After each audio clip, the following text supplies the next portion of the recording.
Chefs, this is a big moment. This is going to be a really tough decision. This is the toughest one ever. We're dealing with completely different chefs. Only one of you can be Canada's top chef. Top Chef Canada. Hello, everybody, and welcome to our very special Eat North Top Chef Canada Season 9 finale pre-show. Those are a lot of words, but we're really excited. As you know, we recap every episode of every season of the show, and this season especially has been a really dynamic one. So I'm excited to chat with different finalists, some judges, as well as some past competitors tonight. But first and foremost, I want to introduce my co-host. She is probably the fan favorite of Season 8, Jo Notkin. Thank you so much for being on with me. Hi, I'm so happy to be here. Thanks for having me. Yeah, I know you watch the show and you really love it as much as I do. So I thought you'd be a fun person to co-host tonight because obviously you have a bit of a different perspective than just someone like a food writer that watches the show. Oh, for sure. I mean, being in there on the ground is, A whole different only other ballgame. people who have, you don't know it until you've been in it. So. Absolutely. And speaking of, what has it been like to watch this season now just sitting at home within the comfort of your own couch as opposed to watching the stresses of what you went through last year? I mean, it definitely brings it all back. I Mhm. think you're looking at it, feeling what they're feeling and knowing like, oh, maybe there wasn't something in the pantry that you thought would be there, or you wanted to use a certain piece of something and there wasn't enough. I mean, all of that just rushes back. And, watching it a season later, you really feel like, oh yeah, it's a big accomplishment for anybody to be on there and take the initiative to sort of put yourself out there. And so kudos to everybody on this season and any season that comes. Absolutely. Yeah, we'll see what happens next year too. But first, I think we should chat with a couple of judges from the show. You know, obviously you had a lot of interactions with Mijune and Janet Zuccarini throughout last season. But out of all the judges, who are you the most intimidated by? Or who do you think the competitors this year would be the most intimidated by? Well, Mijune has the best face in the business. I mean, when you walk onto that stage and she's staring at you, you really want to turn right back around and go back where you came from. Yes. Like, for sure, she has a face that means business, and it's so funny because if you haven't met her, like later on we get to know her a little more, but you really do think, oh my God, she's scary. It's scary. This is a scary moment, but she's such a sweetheart. So really throws you, but definitely terrifying going into those judges tables. Mhm. I bet. So without further ado, let's bring on Mijune and Janet. Thank you two so much for being on this finale pre-show live stream. We are obviously so excited for the finale and so excited to chat with both of you. We're so excited to be on here. Thanks for taking the time. And that is the right answer that I like to hear. All right. So first things first, season 9 has been one of the most diverse seasons yet of Top Chef Canada. I think it's been one of the most exciting. How did you two feel about it overall? Janet, do you want to go first? Yeah, I just think, extremely timely on all fronts and what we need to be doing.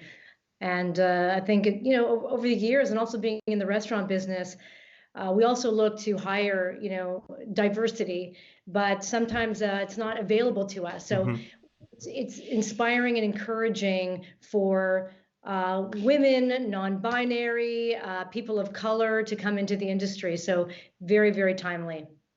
That's great. Yeah, it was by far the most diverse season we've had. And I loved that just because that's kind of what inspired my whole passion in food was culture. I have such an interest in culture, and that's what inspires my travels, inspires the curiosity. And so for these diverse chefs to bring forward, recipes from their grandma or from where they were born or from their heritage, like I just learned so much from that. And it was a really special way of looking at food because there was so much connection towards their culture, and which I absolutely loved. I'm just curious, was there anything on the show that you had, because it was such a diverse group, that you really hadn't tasted before or hadn't really seen before? I've never seen anyone bring breadfruit to the table. I don't think so. Adrian might have, and because he was Caribbean, Jamaican, but I don't really remember. And I think it was Galasa, and Galasa was very passionate about his Ethiopian background, right? Yeah. Yeah, and so for me, that was super, super cool. And how he wanted to do contemporary Ethiopian. Never seen that before. Andrea, she's half Jamaican, half Filipino, which I thought was also wild. So for Yeah. her to bring in like her Jamaican oxtail grandma stuff and then some of her Filipino Asian flavors, I was Mhm. like, this is so cool because, being in Vancouver, we think we've seen everything, right? And we think that we've seen all these different cultures, but then there's still so much we don't know. So I Mhm. think that was awesome to see them bring those kind of cultural backgrounds and fuse those flavors, which we haven't really seen before. Yeah. And Janet? Yeah, I think it was mainly seeing a lot of people's heritage and their culture and bringing in their own particular fusion. So I think that Canada being so multicultural, this has been this mishmash of this multicultural like we've never seen in any of the previous seasons. And so now that we are at the finale episode, of the four competitors, were they the ones that you thought would be there? Are these the ones that, has anyone surprised you? Or what do you think of the four people that are left? Mijune? Oh my gosh, it's kind of crazy because Kym had, like, I'm not going to give anything away, but Kym had a strong head start. We Mm-hmm. could kind of see that in the episodes. She's doing really well, but that's the thing in this competition. That doesn't really matter. It's really you're as good as your last dish. And Mm-hmm. we've seen it before where, like, if you're going to drop the ball on the challenge that matters, that's it. We can't look collectively Mm-hmm. at everything you've done. So really it's anybody's game. They're all super, super talented individuals.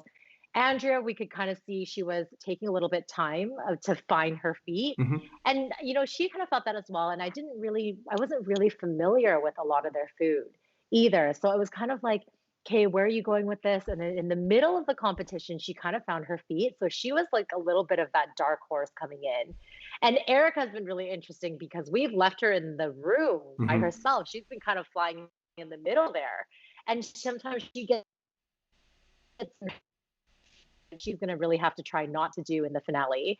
And like same thing with Josh, and like the stakes are so high. You have husband and wife competing against each other. You have Toronto versus Vancouver, like east west, like all these different combinations, and really at this point it is anyone's game to Mhm. win the competition. And I think in the beginning it was also Erica was beating Josh a lot, and then now it was like Josh beating Erica, and Mhm. at this time you're just like, this could really go in any direction. And Janet, you Yeah, agree with that? I would add to that it's not as straightforward as the best chef wins. Mhm. It is you're as good as the last challenge. So you could we could think in the beginning, that chef is the most talented. And then there's one challenge that throws that chef off and they're off the show. So that's not what this show is about. It can be part of it, but it's about so many other elements, and what that challenge is going to depend on it. Are you going to be strong in that challenge? And there's a lot of competitors that kind of sit in the middle and just scrape through in a way, Mhm. right? Yes, Then definitely. they're in the kind of close to the finale or in the finale, and they didn't really stand out. Or I think, as Mijune mentioned, Andrea she got stronger as the competition went on. So that's the whole point of our feedback as judges, is also to help the competitors to get better. And I think if the competitors take that feedback, they can improve throughout the season. Mhm. Absolutely. Like ideally, it's not someone that's coasting through the whole thing and just managed to escape being at the bottom. Ideally, we want someone who's super strong and awesome. But it is true. It is like the point is not to get voted off as well as it is to win, but you got to make sure you're not the worst of the day. Mhm. Yeah. That leads perfectly into my question, because having been on the show, I'm so curious what your viewpoint is on like what you're looking for in a dish or what stands out to you. And I mean, you see so many dishes and so many different chefs. From a judge's point of view, what are you looking for that makes you feel like, oh, wow, this feels special? Delicious wins every single time, no matter what. You want to make sure that the person captures the challenge and you're putting it through that filter. Like, how well did this competitor, get the challenge? And that, that's one factor in it. But like, you just want to like have that visceral reaction to food, and you almost forget what the challenge is. I think sometimes chefs make it a little bit more complicated than it should be. They're trying to be too creative. Yes, you want creativity, but sometimes creativity trumps making that food taste great. Mhm. Mm. Yeah. And I think everybody just has their style. So we end up having kind of like a benchmark, like this person's dish ended up being better than that. Or now we have a certain expectation of what we expect from these chefs. Like you should be able to attain this level at least. And so that way, and then when we're trying all these dishes back to back, it makes it extra easy to compare them because they are back to back. And sometimes it's tricky because people always ask us, are you guys finishing the entire plate? And it's, well, we have 12 plates to go through. And while we can, we're not finishing the entire plate.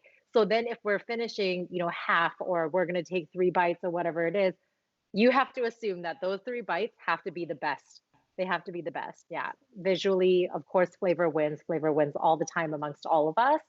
But that's kind of where we go in terms of there is a gauge on, okay, this person's doing better than that. This is, if this person could achieve this level of food based on the same restraints or based on the same challenge that that person had, then it should all be fair. All of you guys are super talented. All of you guys are here for a reason. So now it's just who's going to set the benchmark. And also one thing that I don't think we talk about enough is plating and how beautiful the food looks. And you eat with your eyes. And if you saw, I think it was last season's, I think your outtakes, Mijune, saying the word vessel, or it was you and Mark? Yeah. Vessel, what plate are you putting it Vessel, on? yeah. So it's really understanding all elements of how you eat. And the first thing is visual and that plating. I'm surprised sometimes when I see plates that look sloppy or don't have the right colors in it, right? An all brown plate. So not, that's what you're looking, and that's where you start judging the food. But I also love how all of us judges, we all come from such different perspectives and such different tastes. We all have, so it's a lot. It's okay. Like Mark has this flavor profile. He's going to be coming at it with this technique. Me and Chris are going to be going at it from this angle. Eden has this style. So it really kind of gives a non-bias. It's not like all of us are looking for French cooking. And now it has to be the most perfectly executed French technique, French cooking, French flavors. It's kind of like, it's not really about that. It's not about who can bring that. It's who can inspire something different, who can bring something creative, bring flavors that are unique. Like we're looking for so much more than just like, it's not just textbook French food. Yeah. Now this is just a personal question, but are there ever disagreements? Like you really don't want someone to go off, and then the other 2 judges are like, "No, I really like." I really would love to see that part. I think Joe's asking who fought for her in that episode. We would love you to see that part, to be honest. Yeah. Like that is definitely, there's a lot of debating. I think that was, that kind of leads to probably another question you have too. And how do we decide those debates? In the end, there's a head judge for a reason. So Mark McEwen, he does hold the seat, and he'll hear us all out always. And that's always he'll give it a fair chance and whatnot. But Mark McEwen is head judge. So he really does hold a lot of power on that panel. Wouldn't you say so, Janet? Yeah. Him, but it's also, we might be divided, completely divided. It's usually 2 and 2. Yeah. Then when we talk it out and we really go through the points, we do get swayed to one side. We've always gotten to a unanimous decision. It's never been like, well, Mark's going to just pick it. We're like, what? We see that point and we can be on that side. It has to be, can we be with that vote? It's it's a very fair process. And it really stays fair because we always go back to the mandate as best dish of the day, worst dish of the day. If you always go back to that, there's very little room for argument because you can't say, well, it's about, or like so-and-so has more wins than the other. It's like, it's not about that either. It's dish of the day goes home. So if it was really about the worst dish of the day, it's really hard to argue something else. Yeah. And last question before we let you two go. Oh, sorry, Joe, go ahead. No, I was going to say, as viewers, I think we see it too. We usually can understand the decision. So yeah, for sure. Yeah. So last thing before we let you go, and bringing it back to visuals, you two have impeccable fashion taste. You look so stunning in every episode that you're on. Do you ever coordinate your outfits? Because I especially loved your outfit pairing. I believe it was in the Takeout Challenge, maybe when you had dinner at Janet's house. Yeah, me too. Yeah, it was great. I live for that moment. That's so funny. That challenge, everybody loved the outfits, and we had so many comments on where did Janet get her dress? Where did you get this dress? Da, da, da. We're super lucky to work with a wardrobe stylist. So Lisa Williams, she's the wardrobe stylist for the show. She always does a story theme or story story color. What does she call it, Janet? Color story? She calls it our color story, I think. Yeah. And so everybody kind of has to be like within, everything gets approved by like a bunch of people before we actually get to wear it. I love Janet's style. I think she's such an icon. I love her sister's. A lot of her outfits come from her sister, and like Amazing. Non-biasly, like I can say that they're absolutely amazing. So Fleur de Mal in New York and LA, we're gonna give her a shout out. But Janet wears a lot of her clothing, which effortlessly actually works out with a lot of colors and a lot of the styles that me and Eden, we all have different styles, but for some reason, Lisa ends up making a color that like really, really flows together. Make sure, and just sorry. Go ahead, Mijune. No. I'm just saying that your outfits are amazing. I totally agree with Dan, and I also love fashion and clothing and as well. And so they'll never really. I mean, the more they've gotten to know us throughout the years too, and the more confident we've gotten in being like, I don't want to wear this, I want to wear that. Yeah. It's been really a relationship over time. I know in the first season, me and Janet were a little bit like, there's definitely been growth. There's been growth in all ends. They know our hair better. They know our makeup. They know what clothing we want to wear. And then it's been really evolved from there, right? Yeah. I think in the beginning, you just didn't know if you had a say in what you wore. And, as time, goes on, we want to express our own personalities more than just being put in something that may not be our style. Of course. So it's definitely steering us to, more of our style. And, at the end of the day, we want to use this clothing. This clothing is purchased for us. And, we don't want it to be a waste. So I love wearing my sister's brand. So I say, can you look at what she has this season and see if there's any pieces that we can pull? Because 90% of my wardrobe are her pieces. So they'll do that and just trying to coordinate the colors. But it's also, they have to make sure that it's good for, the audience of the Food Network. So not too much. Zoe, I'm not sure if you could wear that, Zoe. This is how they create industry divas. By giving us But I was going to say, yeah. Watching from home, it was nice to see you guys dress so well because it reminded us of being able to get dressed up and go out. I was like, when was the last time I put on my heels? So yes, particularly this season, I kind of found comfort in that you guys were dressed up and out, and it was comforting. And I thought this season everybody looked like really fantastic. Oh, thanks. I'm actually most proud of this season too. I think in terms of hair, makeup, style, like clothing. And I think this is where me and Janet actually really found like, okay, if we really don't like it, we're really not going to wear it. Or we really felt more confident in just who we were and what we were allowed to wear, right? Yeah, but also the real truth of it is, if you feel good about the way you look, you're going to be so much better on TV. It doesn't matter. Yeah. If you're not comfortable in your clothing, if you're feeling like the look is not you, it comes off in even how you're being on the show. Yeah. Oh, and yeah. Eden too. I thought Eden has never looked better. I thought she really looked fantastic. Yeah. Yeah. It brought the show to another level, I think. Yeah. It's great. And on that note, we can't wait to see what you're going to wear tonight on the finale. What's that? Yeah. So can't wait to see what you're going to wear tonight on the finale. But thank you so much, Mijune and Janet. It's always great chatting with you both. We have to move on to some other competitors for this live stream, but it's been great. I thought we had the whole hour. I know. I thought we had the whole hour. We can chat with you. Let them stay, Dan. Let them stay. We have to go. Because we have to be done this before the show starts. That's the thing. So. Thank you so much, Dan. Thanks so much. It was so great seeing you guys. So great seeing you both. See you guys. Yes, and the finale. Everyone should watch it. Yes. Thank you. Thank you. Bye. Bye. See, Mijune's not that scary when we chat with her on a live stream. No, she's so sweet. I've gotten to know her since, and lovely, definitely. And I always love Janet's insight as well into the industry and to the show as well. Yeah, and she always looks great. It's really, a hard worker that can also pull it together. I love it. 100%. All right, so moving along, we are going to chat with the chef that was the first eliminated from this season, Stephane Levac, who's based out of Nova Scotia, a very talented chef with an Indigenous background. And I was really sad to see Steph go. How did you feel in the first episode? Oh, gosh, it's so hard to feel like you might be first to go. So I really feel for him. You haven't had a chance to show your stuff yet. You've just arrived on set, and it's disconcerting trying to pull yourself together. So I do think sometimes those competitors, they get the short end of the stick, not being able to kind of show who they are. But, we got a little flavor of what he did. And I think, anybody going out, where is he located? Nova Scotia. Halifax, I think, Nova Scotia.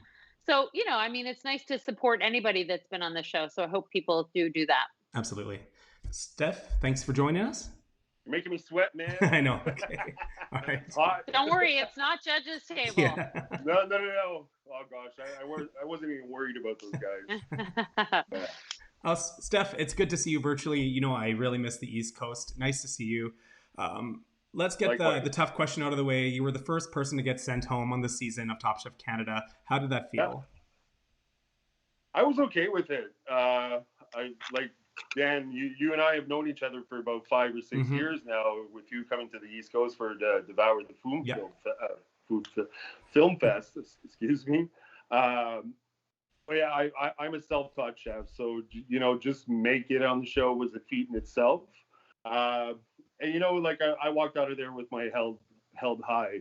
Not too many people can say that they have one of these Top Chef codes, and yeah, it's definitely something that I'll look back and 5 years from now and be like super proud of that. Absolutely. It seemed like all the competitors were genuinely sad to see you go too. Everyone looked quite disappointed that it was you that was going home. We really hit it off. Joe, maybe you can testify to this, is that like that first time that you get to meet, there's no egos, everyone's super friendly, and that's what it is. You're making friends. There's no egos from the get-go. You might find that as the season goes on, but for the most part, I felt like I left at a good time and on good terms. We used to joke and we'd call it Top Friend. It was like just everyone was so nice. It's so Canadian. Everyone's just so nice to everyone. It was a really extraordinary experience that I don't think people at home don't really get to see, that really intense camaraderie that happens. It's really special. I wish they would show that more. Yeah, because you do get to spend a lot of time with each other, right? Yeah. It's not just like, bang, you go in the kitchen, you start cooking. There's a lot of downtime in between shoots and interviews, etc. So you get to know people. Yeah. So my question for you, of course, it is so hard to go home first because you haven't gotten to really show your stuff. And so I'm curious, I'm all about ingredients. So I'm curious, what you had in your back pocket that you were going to pull out as an indigenous ingredient or something maybe a lot of people in Canada don't get to see. Is there something that you had brought with you really hoping to use? I did get to use some stuff, but I forage a lot here on the East Coast. Where we live offers that. Any given day, you can find me at Cape Split, either on the shores of the Bay of Fundy or in the forest. So everything that I brought was foraged ingredients or an ingredient made with something foraged. And again, I did get to showcase that a little bit. Yeah. So I noticed compared to a lot of other competitors, you got a lot of media coverage for being on the show. I feel like the East Coast really rallied around you, Nova Scotia especially. But I mean, I saw you posting, every day on Facebook, the new article. Did you really feel the love from the East Coast after being on the show? Not only from here, but yeah, like you're saying, this is probably my 16th interview, I want to say. I come from a different part of the country. I'm originally from Ontario. So, not only did Nova Scotia rally behind me, especially the Annapolis Valley where we live, but it was also, friends of mine in Ottawa. I lived there for 12 years or so. Sturgeon Falls, which is my hometown. I'm adopted, and my roots go back to Chiging, which is on Manitoulin Island, which isn't too far from Sturgeon Falls. But, when that interview came out, or when it was published, I feel like I had the whole island rooting for me. It was kind of crazy, actually, overwhelming as well. Trying to keep up with those daily messages, it's a lot. Oh, I bet. And so now that we're watching the finale tonight, are you rooting for someone in particular, or are you just kind of even keeled for who's competing still? I really hit it off with everyone, but in particular Andrea. And looking at the last few episodes, I feel like she's really gained some steam, and could be a bit of a wild card there. I'm not sure, but she seems to have found herself and having that confidence to put out something really spectacular, I feel like. I agree. And I'm just curious, what are you doing now? Where are you at these days? COVID and coming out of COVID. So yeah, it's gosh, we're in phase 2, I guess. Of we were in lockdown for about a month with that second wave. But I've left Maritime Express Cider Company. I was the chef there during the show. Since then, I moved on to Oak Island Resort, which is on the South Shore / Western Shore of Nova Scotia. It's about 50 minutes from here. But I'm teaming up with a former contestant. You might know him, Nathan Guggenheimer. Originally from BC, but also, partner with Dale McKay in Saskatchewan, who Dale, was the season 1 winner. So I'm just, moving forward with my career and just trying to surround myself with these type of people. So we're looking to open on the 18th, less than 2 weeks. And, I think we're going to create something special. Well, as soon as we can travel out there, Joe and I are going to hop on a plane together and we'll come hang out. We'll be there. Side, so there's plenty of beaches, and who doesn't want that? Good. Save us a seat. Yes. Yeah, no doubt. All right, Steph, thank you so much for chatting with us. Appreciate it. Oh, thank you. Nice to see you. Bye. Enjoy tonight. See, he's so charming. I really think if he was on the show a bit longer, you'd really get the whole country rooting for him. But maybe that makes him a good candidate for a future All-Star season. Yeah, it might. And I also think, in the US one, they have the Last Chance Kitchen, which I thought was brilliant because sometimes you really don't get to see someone's personality. And it is really nerve-wracking getting on there in the first day or two and really showing what you have. So yeah, it's a hard moment. The first 2 eliminations. So a couple chefs that made it a bit further in the competition are Galasa Aden, originally from Calgary, now based in Invermere, BC, as well as Emily Butcher of Deer and Ahmed in Winnipeg. So we're going to chat with those 2 right now, and I'm really excited to catch up with them. Hello, chefs. Thank you for being on the live stream tonight. Hi. Hey. Exciting to see you both. And Emily, before we went live, I was chatting about how much I miss Winnipeg. I really, really do. And you actually you're only the second Winnipeg-based chef to ever appear on Top Chef Canada since it premiered 10 years ago. How does that feel? It's crazy. It was such an honor to represent this city. I think we have a really vibrant, artistic community and culinary scene here. There's just so much space for creative energy, and I think it's really cool to be able to put that forward to the rest of the country. It was also awesome to have 2 Manitoba chefs as judges this year. Yes, I love that too. I feel like that's the first time you've ever even had someone from Manitoba be a guest judge, so that was great to see too. Yes. Do you think Winnipeg finally is getting more attention because of obviously seeing Mandel and Krista on Wall of Chefs, and now you on Top Chef Canada? I think people are finally paying attention to the Winnipeg food scene? I hope so. I also think that when the pandemic is over, there'll be like a breath of fresh air for this city, and that people will be sort of maybe looking to see what's new and what's happening here. And we're always big on festivals and events like that.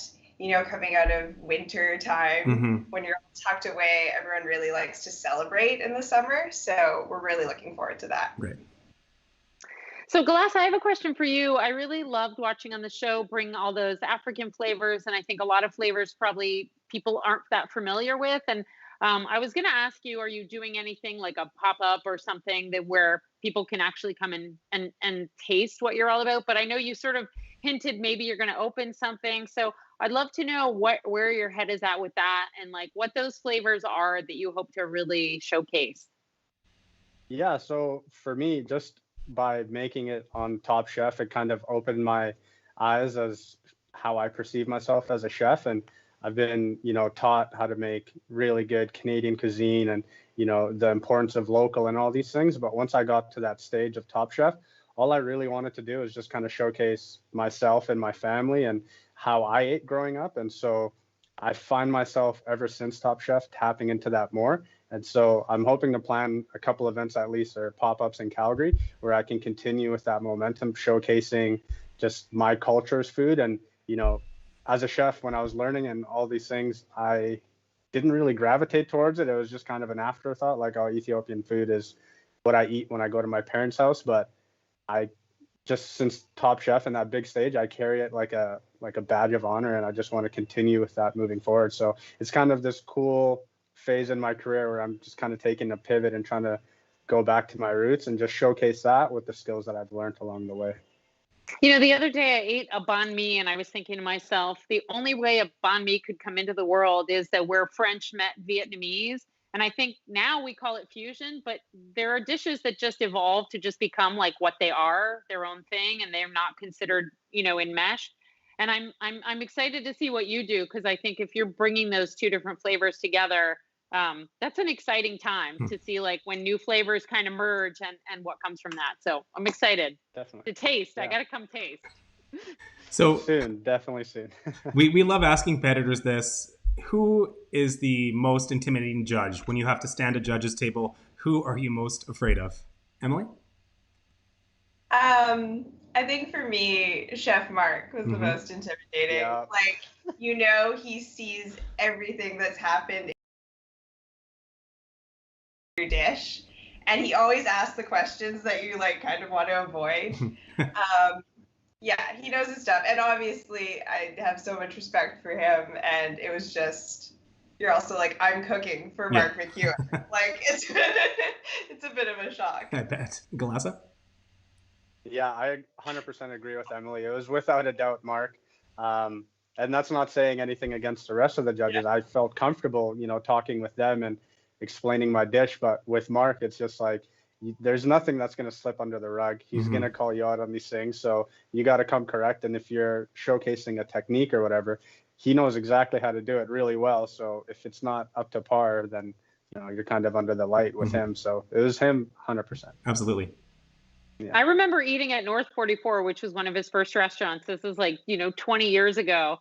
And it was meticulous. So you're right. He is scary on that level of precision. He's very precise. So I know people don't get these days to see him cook, but when he was cooking or working with his team, it was like absolutely meticulous. So he really does know. Yeah.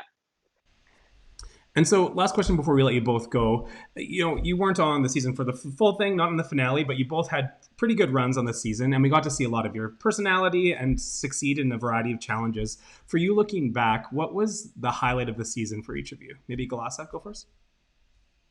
I think the highlight for me was the holiday elimination challenge, just because I was feeling very alone at that time in the competition, and I was really missing my family. So when that holiday theme challenge came up, I just was very nostalgic, and I was thinking a lot of fun memories, and I kind of tapped into it with that Eid dish that I made, and that just like, it really helped boost my confidence and kind of bring my morale up. Emily? I mean, certainly when Mandel showed up unexpectedly, I think that was probably my most memorable experience. But also was the moment when we walked into the Longhouse in the Indigenous Ingredients dinner, and it was a really magical experience. You walk in and it takes a while for your eyes to sort of adjust to the darkness and just the sunlight streaming down onto the table and just like the smells and the textures around you. It was a really peaceful moment that meant a lot to me. I thought that episode was really wonderful. Sorry, Jo, go ahead. No, go ahead. I just thought it was a really wonderful episode. You know, I think throughout it we saw that all of the remaining competitors were truly engaged with also learning about, you know, the Indigenous history and whatnot that went along with the Longhouse. I thought that was a really powerful episode, and I do think one of my favorite episodes of the show in its entirety. I really thought it was. Yeah, I agree. Yeah, so good. I have one last question, which is, in our season we all talked about, you know, doing collaborations, and of course the pandemic happened. But you guys are kind of, you know, we're into the tail end of the pandemic, and I'm wondering if there's talk of like collaborations, or is there something gonna happen that we might want to know about? Maybe not. There may be some things coming up in the summer, but again, it's pandemic, and we'll see how it kind of goes. I've kind of talked briefly with Alex on a couple of things, just, you know, for when I'm back in Calgary, but nothing solidified quite yet. Okay. Yeah, I think everyone should come to Winnipeg. Yes, I'm in the middle. I second that. I love Winnipeg. I'll be there. Dan and I will see you. all go. Yeah. Joe and I are now officially on a cross Canada trip because of Top Chef Canada season 9 to visit everybody. Yeah. All right, Galasa, Emily, thank you so much for chatting with us. I assume you're going to be watching the finale along with the rest of us, so can't wait to see how it turns out. Yeah, sounds good. Thanks, Thanks guys. for having us. Thanks, you too. Bye. Thank Bye. you. I feel like Emily and Galasa are two people that you rooted for throughout the competition and just really hope that they kind of, hit their stride to make it further, but they both didn't, which is too bad. But again, maybe they're also suitable for All-Stars. I just really want everyone in All-Stars, I guess. No, I know. Well, it is it's hard to kind of get a sense of everyone from these short things, and I think you get bits and pieces of them, but sometimes you don't see a lot of what they bring to the table. But definitely both have their own style, and I'm sure hopefully we see more of them somewhere throughout the culinary world. I'm sure we will. And two people that we're going to see more of in about a half hour here are Josh and Erica Karbelnik. They are obviously two of the 4 finalists left on the show. I'm so excited to chat with them. They're obviously making history as the first married couple on, I think, any Top Chef franchise. So, they've done pretty well in that respect. I mean, I just wanted them to have a fight or something. Like, I wanted there to be an argument over some smoked salt or something. Like, couldn't there just have been like a rift or a moment? But no, they're so sweet and so adorable. And I think, they really cook in different styles. So it'll be really fun to talk to them. Let's bring them on. Hi, guys. I'm so excited to see you because it's been so fun to watch you guys on the show as a married couple.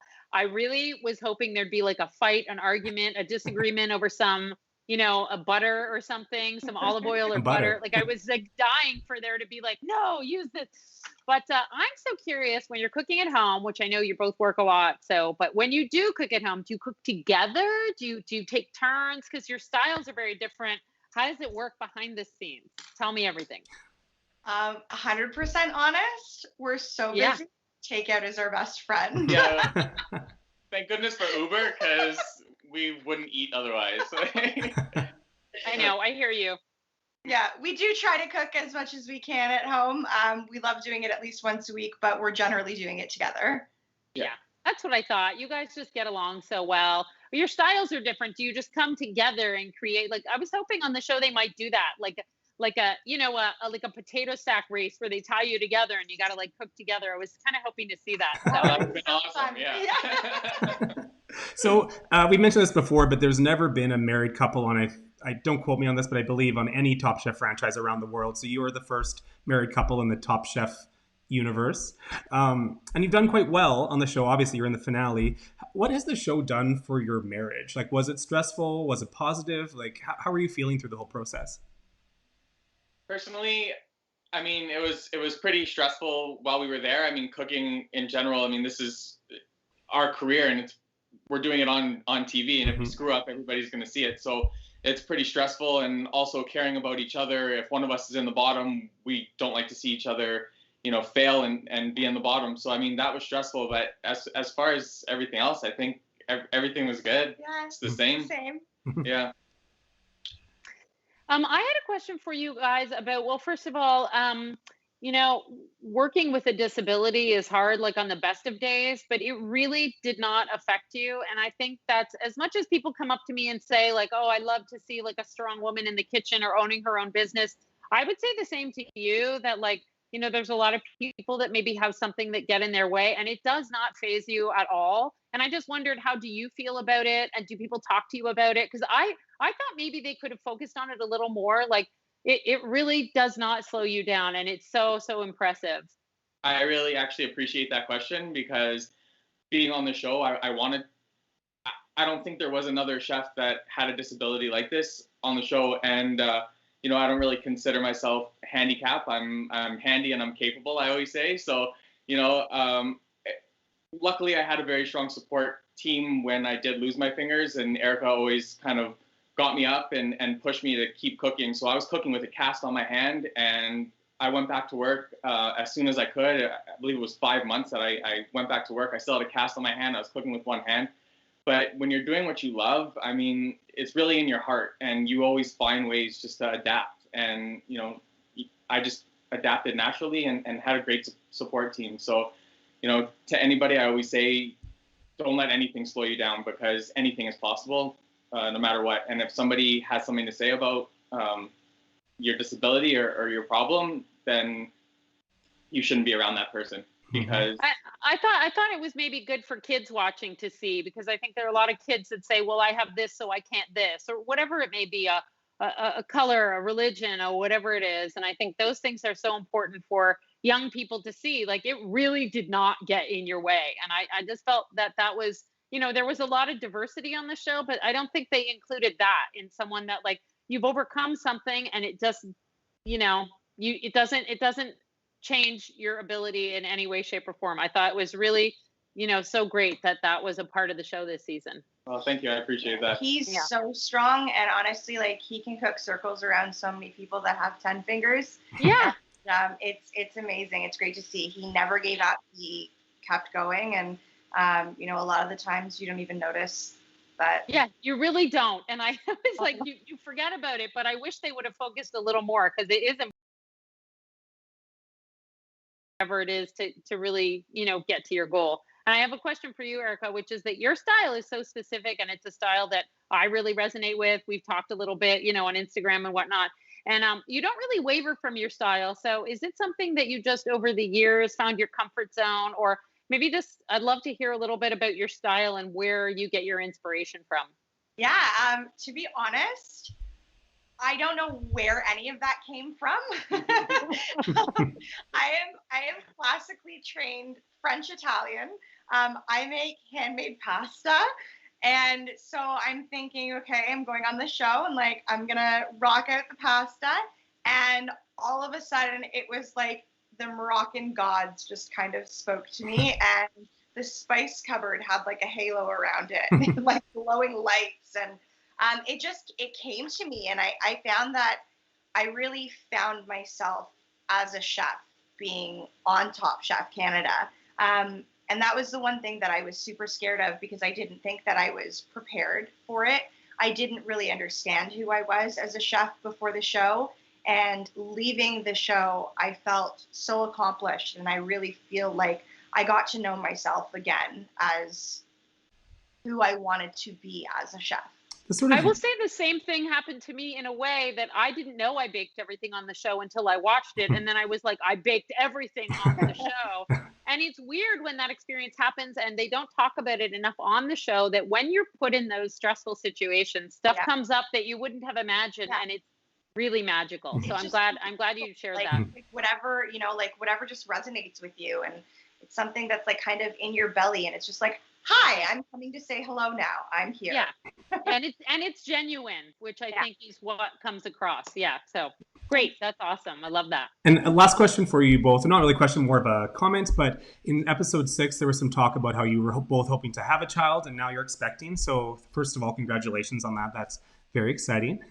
Thank you. And looking at that, this new horizon of raising a family, do any of your family roots really kind of feed into what you're cooking? I feel like, Erica, you sort of touched on that in the last answer, but Josh, do you feel similarly? I mean, I'm from Toronto. My dad's from Montreal. I'm 3 generations Torontonian, so I love everything, to be honest with you. From Indian food to jerk to Chinese, like I really eat everything, and we're hoping that our child will eat everything and won't be a fussy eater, but we will definitely be exposing our child to all sorts of food from all over the world. For sure, you're having a kid that eats like only brown food. For sure, now that you said that. This baby is 100% eating oysters by the age of 2. Yes, that's spirit. Love it. Awesome. Well, you two, it's been really amazing watching you on the show. And as you know, I think you read the recaps. When the show first started, I was not so sold on a married couple being on. I thought it was a bit gimmicky, but I think you've really proven me wrong, and your skills obviously speak for themselves. So what do I know about anything, really? Well, thank you. I'm really happy to hear that. I thought it was the most exciting part of the show. I was like, I can't wait to see what happens. I thought it was super cool. Yeah. It's great. I love when they keep you guessing on the show, but you both done so well. So if any of the 4 finalists win tonight, I'll be really happy. So good luck. Awesome. Thank you so much. Awesome. Thanks for chatting. See you on the other side, guys. Bye. Thank Bye. you. They seem so in sync even when you chat with them via live stream. So can you imagine what they do when they cook together too? So that's probably why they didn't fight. Yeah, I mean, don't always love having someone in the kitchen with me. I just like to kind of be organized and do my own thing. But they've got a good ebb and flow going on. I don't know. We need to see them cook something together, like a joint dish at some point this following year. Like cook something together, guys, and meld. But they're very fun to watch. Absolutely. It's been a blast. And the last two competitors of the finale, start that again. And the last two competitors of the finale, Andrea Alridge and Kym Nguyen from Vancouver, are also really lovely to watch this entire season. You know, they may not be married, but they are best friends, and they've got along really well this competition, and it's been great to watch them too. I didn't realize, are they best friends in real life? Well, we're going to find out, because I wasn't sure if they were friends before the show or after filming, so let's bring them on right now and ask. Yeah, perfect. Andrea and Kym, finally, I'm so excited to get to chat with you both. It's been such a fun season watching you. Thanks for having us. Yes, it's our pleasure. So let's jump into this. You two, on social media anyway, it seems like you are just best buds. You really get along. Was this a friendship that you had before the show, or was it something that formed over time while you filmed? No, we never actually knew each other before the show started. Funny enough, when we were in quarantine, I started following Kym because I was looking to get stick and poke tattoos. And then we met each other on the first episode, and yeah, we kind of just like blossomed into an awesome friendship. Yeah, that's so great. You guys both have your own very distinct styles on the show, and I'm just curious, was there like a favorite dish or something that really stood out to you that you hadn't tried before that now is something you are making all the time or that really resonated with you? Kym? Oh, maybe Kym is frozen. So Andrea, why don't you go first? Okay. This is the magic of live streams. For me, I think a lot of the dishes, I kind of winged it with each challenge. So that was very interesting, to say the least. In terms of the Indigenous challenge, I learned quite a bit from that one. And there's definitely different ingredients that we got from it that I learned about, and I'm trying really hard to incorporate that into our menu now. So I think you cooked elk. Was it you that had the elk? Yes. Yeah, I don't think I would have known what to do with that, but you handled it so well. So I love that. Then you see, I feel like stuff happens on the show, and then you're like, oh, like a window opens, and it's kind of an exciting part of the show. Yeah, totally. And actually, Joe, maybe Kym, I don't know if you heard my question, which was like something on the show that really like maybe you hadn't anticipated doing, or you did, and it kind of opens a window to like a whole new world of flavor, or something that just sort of came out of nowhere. Oh God, I don't know. Like, I definitely never cooked with wild rice that often, but I have a good understanding of like balance and flavors and how to use rice in cooking that I think that helped me a lot. So that's something that's been different for me. And like, I definitely want to, a lot of people have been asking me to cook that dish again, but maybe put a protein on it. So I want to maybe give that a try.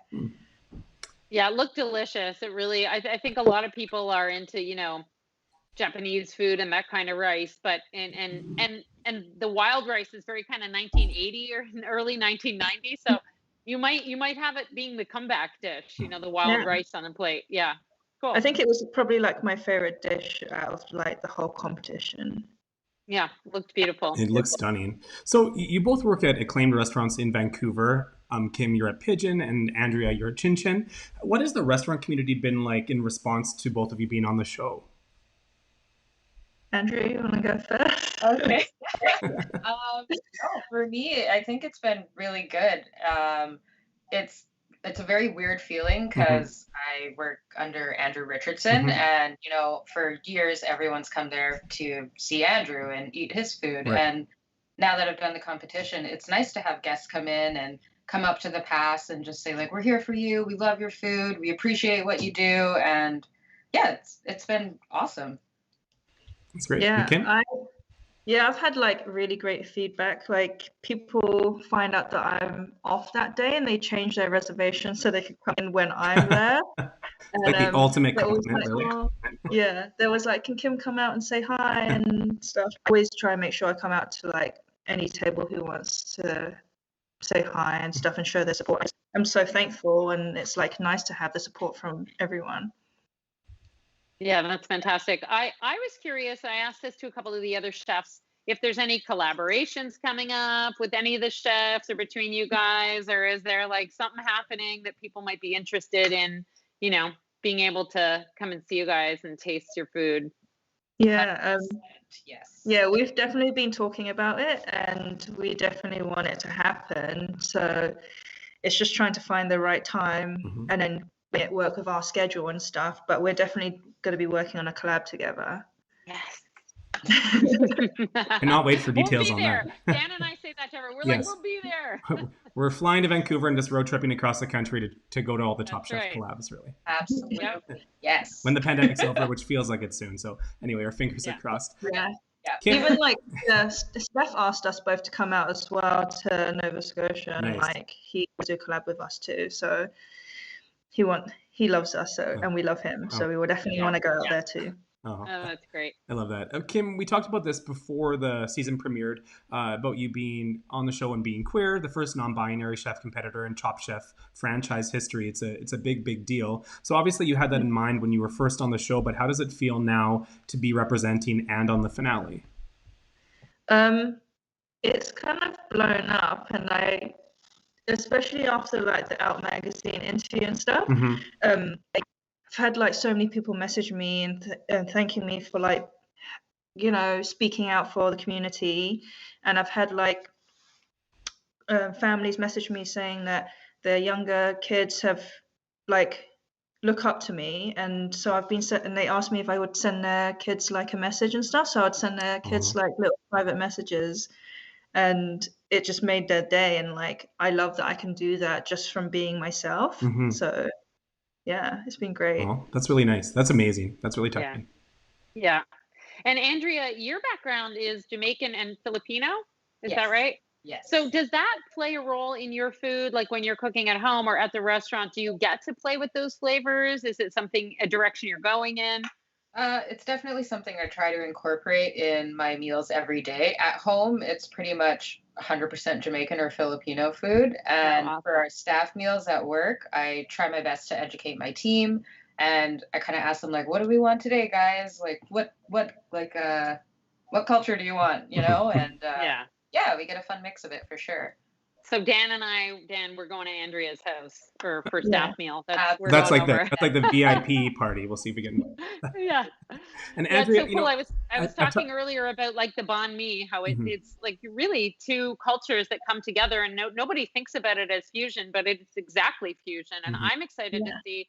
A lot of the chefs on the show are from so many different backgrounds, and I'm excited to see when that starts to become just, you know, a part of the culinary. You don't call it fusion. It's not like two different things. It's just what it is. So that's exciting. Yeah. You know, Andrea, out of all the competitors on the show, I feel like the show made it seem like you were having the most fun the whole time. You're always smiling, always just like gagged when they announced a twist. Like you were always just so invested in every moment of the show. Looking back, did you realize that you were that reactionary to everything? Because I thought it made the show really enjoyable. Oh, well, thank you. Honestly, I didn't realize how much my reactions showed. But I guess I'm definitely more of the kind of person who just shows reactions in my face versus speaking out loud. I was definitely gagged every time. This is the first competition I've ever done in my life, so I was pretty shell-shocked. And the cameras get everything as well. Yeah, they really pick Tell me up about it. And the microphones. There was something I said, and I was like, "Oh, I can't believe they included that." You really have to be thinking about it because they get everything. Yeah. And so, last question before we let you go. You're both in the finale, so that's an amazing feat. But now that you're best friends, what is it like to have to compete against one another when you are so close? Like, is that difficult? How do you put aside the friendship for wanting to beat another person? We never even really thought about it being a competition between the two of us because we were so supportive about one another. Like Andrew's always supported me from like day one, and me too, especially when after like the third episode when she made that dish, that potluck dish, and I was just like, yeah, I want Andrea beside me in the finale. And it's never even been about a competition between us. It's always just about our friendship first. Yeah, that's what I think. I don't know, Andrea. 100%, I agree. Like, I mean, I knew right from the beginning that me and Kym would be friends. We vibe so well, and we have very similar mindsets with cooking and just, you know, kind of life in general. And yeah, it's just great to have a friend to support throughout the competition. I know it's a competition, and yes, everyone wants to win, but we just really do care for each other, and we want the best for each other's careers and futures. Well, you know, again, we were chatting with Josh and Erica earlier, and this is one of the first seasons ever where I feel like any of the 4 finalists could actually win the title, and it would feel very deserved. So no idea what to think going into this, other than I love watching you both. It's been a really amazing season. Thank you so much. Yeah. And with I love listening to the podcast and stuff. Oh, so it's a nice little breakdown. Yes. And once your Top Chef Canada PTSD is over, then we can have you on that. Usually takes about 6 months, right, Jo? How long is it? It does, yeah, at least. Before you're not like someone asks you something and you're not like, quick fire. Yeah. But on that note, we should probably go because the finale's starting in a few minutes here. So I think that maybe we should like head to our couches and watch. Okay. Yes. Yeah. Get with it, man. Yeah. Get on your couch and get that TV on. Yes. And anyway, thank you for chatting, Jo, Kym, and Andrea. And it's been, again, a great season. I can't wait to see what happens tonight. Yeah. Bye, guys. Nice to see you. Thank you. Thank you. See you soon. Chefs, this is a big moment. This is going to be a really tough decision. This is the toughest one ever.